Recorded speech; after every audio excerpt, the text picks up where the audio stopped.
বর্তমানে রাজ্যে আইনের শাসন ভেঙে পড়েছে। কোনো অভিযোগ নিয়ে থানার দ্বারস্থ হলে থানার কর্তাবাবুরা তা গ্রহণ করতে চায় না। তাছাড়া বর্তমান সরকার ক্ষমতায় আসার পূর্বে ঘোষণা দিয়েছিল নেশামুক্ত ত্রিপুরা করার, কিন্তু লক্ষ্য করা যাচ্ছে রাজ্যে ঢালাওভাবে বিলেতি মদের দোকানের লাইসেন্স দিচ্ছে এই বিজেপি সরকার।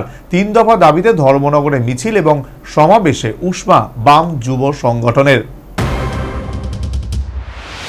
অভিযোগ পাল্টা অভিযোগের সরগরম ধর্মনগর মহকুমার রাজনীতি।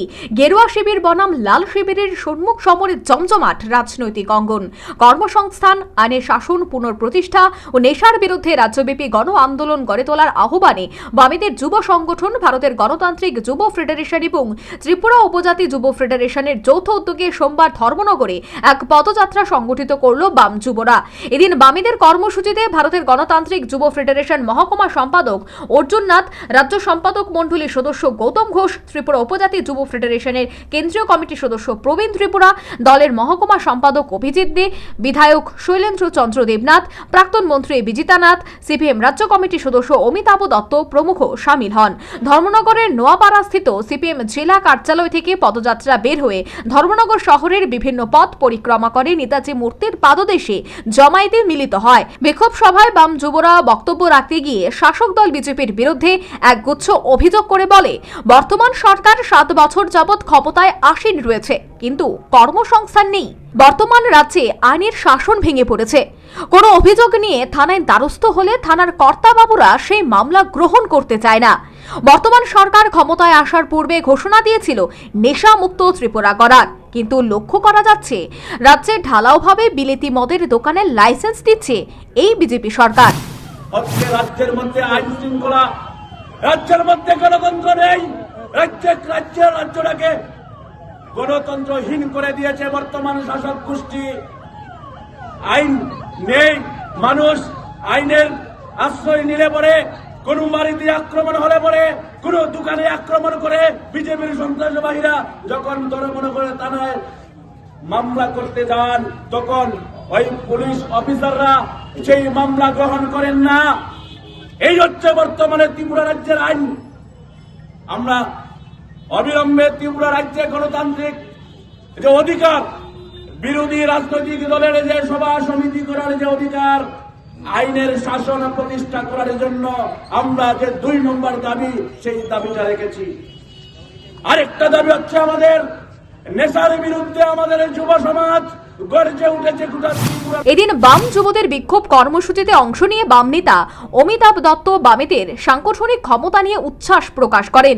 সে সাথে নাম না নিয়ে পরোক্ষে স্থানীয় বিধায়ক বিশ্ববন্ধু সেনকে কটাক্ষ করেন। হুমকি দেওয়া হয়েছিল এই ধর্মনগরের বুকে আর লাল ঝান্ডা উঠতে দেবেন না। কে হুমকি দিয়েছেন?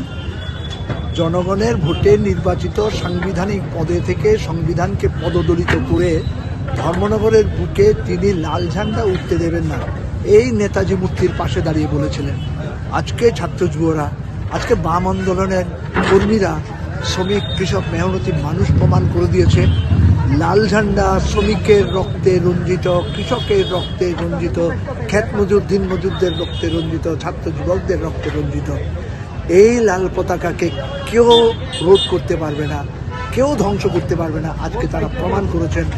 আমরা প্রতিশ্রুতি দিতে চাই গোটা রাজ্যের মানুষকে, যতদিন পর্যন্ত এই রাজ্যে গণতন্ত্র প্রতিষ্ঠা না হবে, আইনের শাসন আমরা প্রতিষ্ঠা করতে না পারবো, সংবিধানকে রক্ষা করবার জন্য, নাগরিক অধিকার রক্ষা করবার জন্য এবং আমাদের ধর্মনিরপেক্ষতার আদর্শকে রক্ষা করবার জন্য এই লড়াই চলবে লাল ঝান্ডাকে হাতে নিয়ে।